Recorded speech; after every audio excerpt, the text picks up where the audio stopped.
अस्सलाम वालेकुम friends and students, आप देख रहे हैं टैक्स दोस्ती वीडियोस और हम बात करते हैं टैक्सेशन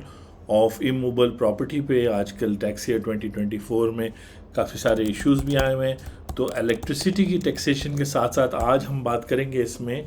कि जब पेरेंट्स जो हैं यानी फादर मदर या हस्बैंड वाइफ सन डॉटर आपस में गिफ्ट्स दें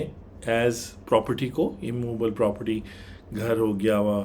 प्लॉट वगैरह, तो उस पर सेक्शन 236 के तहत टैक्स डिडक्शन नहीं होगी। तो ये बेसिकली एक सर्कुलर है और जैसे हमने लास्ट वीडियो में भी इलेक्ट्रिसिटी के हवाले से बताया था, जो भी सर्कुलर गवर्नमेंट के यानी कि टैक्स पेयर के फेवर में होता है गवर्नमेंट की तरफ से इशूड, उसका आप फ़ायदा उठा सकते हैं जब तक वो रिमूव ना हो। तो ये सर्कुलर 10 है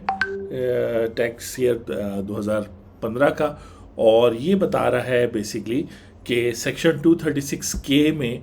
डिडक्शन होती है जब कोई इमूवेबल प्रॉपर्टी परचेज करता है, एडवांस टैक्स डिडक्ट होता है। लेकिन इनकम टैक्स लॉ का एक और सेक्शन है, सेक्शन 79, और उसमें 3-4 कैटेगरीज बनी हुई हैं, जिसमें से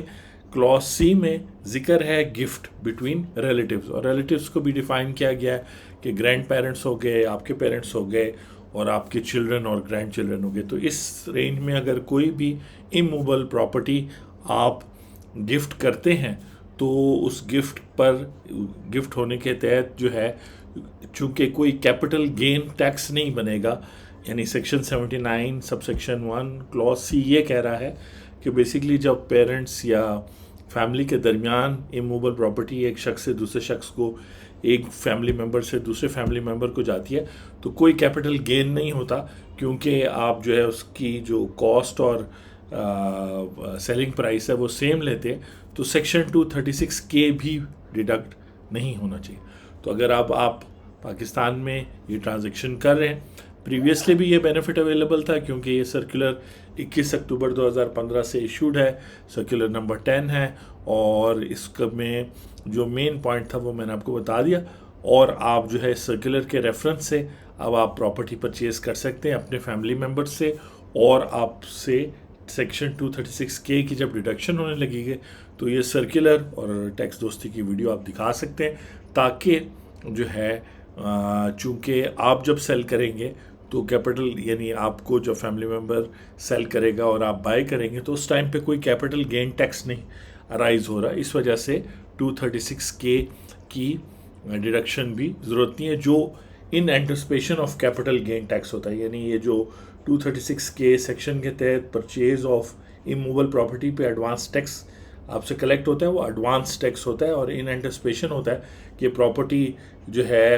आपने ख़रीदी है तो इस पर आपको कैपिटल गेन टैक्स होगा, तो वो टैक्स जो है बनता नहीं है। तो आई होप कि इस सर्कुलर से आपको फ़ायदा हुआ है, और इसी तरह हम जो है कोशिश करते रहेंगे कि बेनिफिशियल सर्कुलर्स और चीज़ें ढूंढते रहें,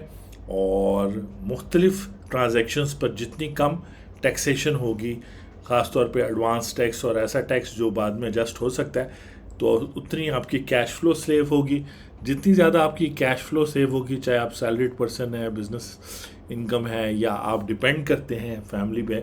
आपकी इनकम डिपेंडेंट है, तो आपकी कैश फ्लो में से जितने कम टैक्सेस डिडक्ट होंगे उतने ही आपके पास परचेजिंग पावर आपकी ज़्यादा होगी, और आप उतना ही अपनी ज़रूरत के मुताबिक चीज़ें ले सकेंगे। तो इसीलिए टैक्सेशन का इम्पॉर्टेंट एस्पेक्ट ये है कि पाकिस्तान में चूँकि टैक्सेशन बहुत ज़्यादा हो गई है, तो ये आपकी जो परचेजिंग पावर है या जो आपके पास अमाउंट ऑफ मनी है उसको जो है ना कम करती जा रही है, जिसकी वजह से अब आपको वो लाइफस्टाइल या वो लिविंग स्टैंडर्ड